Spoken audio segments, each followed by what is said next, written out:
ਨਾਲ ਹੀ ਗੱਲ ਹੋਏਗੀ लैंड ਸਕੈਮ ਦੀ ਕਿ ਕਿਸ ਤਰੀਕੇ ਨਾਲ ਪੰਜਾਬ ਦੇ ਸਾਬਕਾ ਮੁੱਖ ਸਕੱਤਰ ਨੂੰ ਸੰਮਨ ਕੱਟਿਆ ਗਿਆ ਹੈ और ਸਾਬਕਾ ਮੁੱਖ ਸਕੱਤਰ अनुराग वर्मा ਨੂੰ ईडी ਨੇ ਜਾਂਚ ਵਿੱਚ ਸ਼ਾਮਲ ਹੋਣ ਦੇ ਲਈ ਪ੍ਰਵਾਨਾ ਭੇਜਿਆ ਕਿ ਤੁਸੀਂ ਸ਼ਾਮਲ ਤਫਤੀਸ਼ ਹੋਵੋ। 31 ਅਗਸਤ ਨੂੰ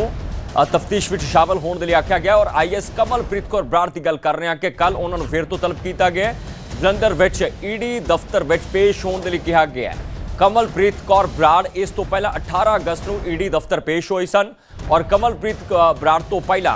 असी गल करिए कि बहुत बड़ा केस मन्निया जा रहा है जिस विच बराड़ तो 8 घंटे पुछ पड़ताल हुई सी और कमलप्रीत बराड़ नूं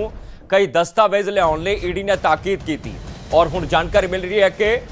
सिटिंग प्रिंसीपल सैकटरी और फॉर्मर चीफ सैकटरी और सिद्ध तौर पर गल करिए अनुराग वर्मा दी। अनुराग वर्मा कांग्रेस के कार्यकाल दे विच ਵੱਡੇ ਰੁਤਬੇ ਤੇ ਰਹੇ ਹਾਲਾਂਕਿ ਅੱਜ ਵੀ ਪ੍ਰਿੰਸੀਪਲ ਸੈਕਟਰੀ ਨੇ ਔਰ ਸੈਕਟਰੀਏਟ ਦੇ ਵਿੱਚ ਅੱਜ ਵੀ ਉਹਨਾਂ ਦਾ ਨਾਮ ਬੋਲਦਾ ਹੈ ਔਰ ਅਸੀਂ ਗੱਲ ਕਰਦੇ ਹਾਂ ਕਿ ਪੰਜਾਬ ਦੇ ਸਾਬਕਾ CS ਨੂੰ ਸਮਨ ਕੀਤਾ ਗਿਆ। शंकर आनंद जुड़े ने। शंकर, कैसी इन्वॉल्वमेंट अनुराग वर्मा और इस पूरे केस की जिस तरीके से ईडी इन्वेस्टिगेट कर रही है? देखिए, अगर ईडी की इन्वेस्टिगेशन की अगर बात करें तो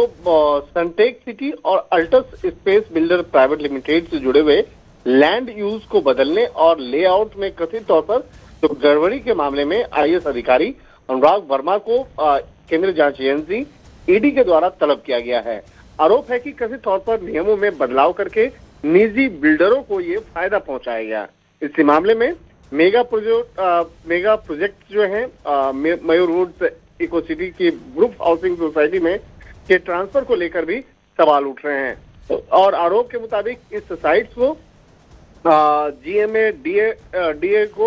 ट्रांसफर करने की अर्जी खारिज कर दी गई और उसके बाद गौरव धीर की कंपनी हीर कंस्ट्रक्शन को ट्रांसफर कर दिया गया। और ये जो पूरा तमाम मामला हुआ था जो लैंड यूज को बदलने का और पॉलिसी बदलने का वो साल 2022 में हुआ था। तो आरोप है कि इस मामले में पॉलिसी में बदलाव साल 2022 में तत्कालीन मंत्री अमन अरोड़ा के कार्यकाल में किया गया। अब इसी फैसले और उसके ट्रांसफर को लेकर जांच एजेंसियों की नजर है, लिहाजा इसी बात को ध्यान में रखते हुए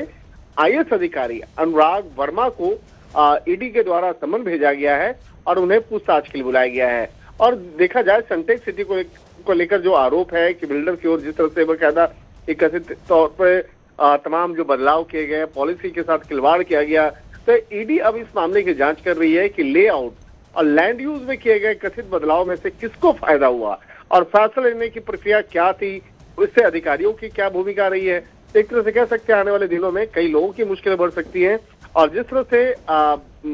IAS अनुराग वर्मा की बात करें तो अनुराग वर्मा से जब ईडी के द्वारा पूछताछ की जाएगी तो तमाम बातें निकल के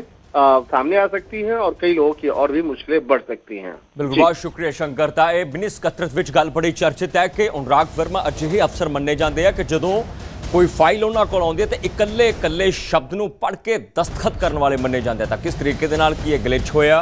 और किस मसले ते जांच पड़ताल में उन्होंने शामिल करवाया जा रहा हो सकता है इसनू एक रूटीन प्रैक्टिस मन्निया जाए। पर यह केस बहुत बड़ा हाई प्रोफाइल है और इस केस के साबका CS अनुराग वर्मा नू शामिल तफ्तीश करवाया जाएगा।